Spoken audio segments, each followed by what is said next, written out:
আজকে থাকতেছে সবজির রেসিপি, কিভাবে সহজ এবং মজা করে সবজি রান্না করা যায় সেটাই আপনাদের সাথে শেয়ার করব।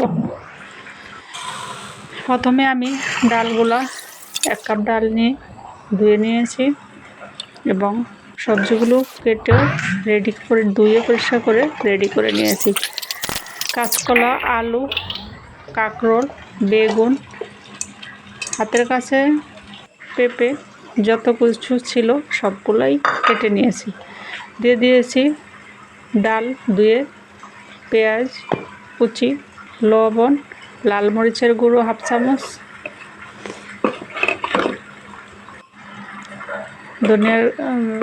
হলুদের গুঁড়ো 1/2 চামচ, ধনিয়ার গুঁড়ো 1/2 চামচ, একদম কম মশলা দিয়ে সব কিছুই, জিরা গুঁড়া 1/2 চামচ দিয়ে দিলাম, বাটা কাঁচামরিচ এবং ধনিয়া বাটা দিয়ে দিলাম, 1 টুকরো টমেটো। এখন এই সব কিছুকে আমি পরিমাণ মতো পানি দিয়ে রান্নার জন্য বসিয়ে দেব চুলায়।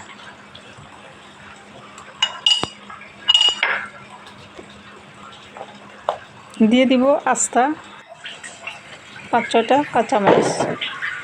এই তো চুলায় ঢাকনা দিয়ে বসিয়ে দিলাম।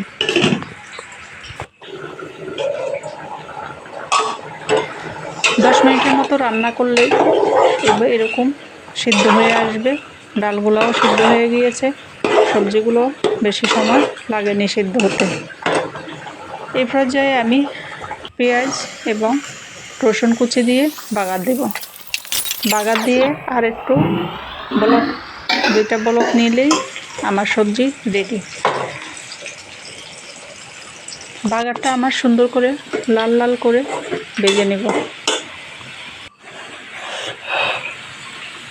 এই তো সবজিগুলো দেখতে খুবই সুন্দর হয়েছে এবং বাগারটা দিলে আমার সবজি আজকের জন্য রেডি হয়ে যাবে।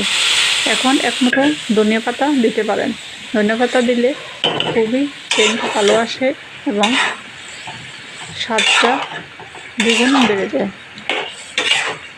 আমার ধনিয়া পাতা ছিল না, এই কারণে আমি ভাজা জিরা গুঁড়া দিয়ে দিয়েছি।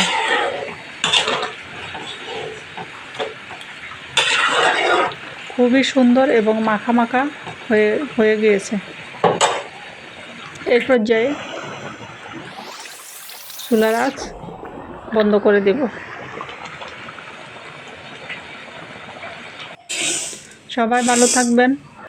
এরপরে আমি ভাত বসিয়ে দিয়েছি। এই তো আমাদের রান্নাবান্না এগুলোই চলে।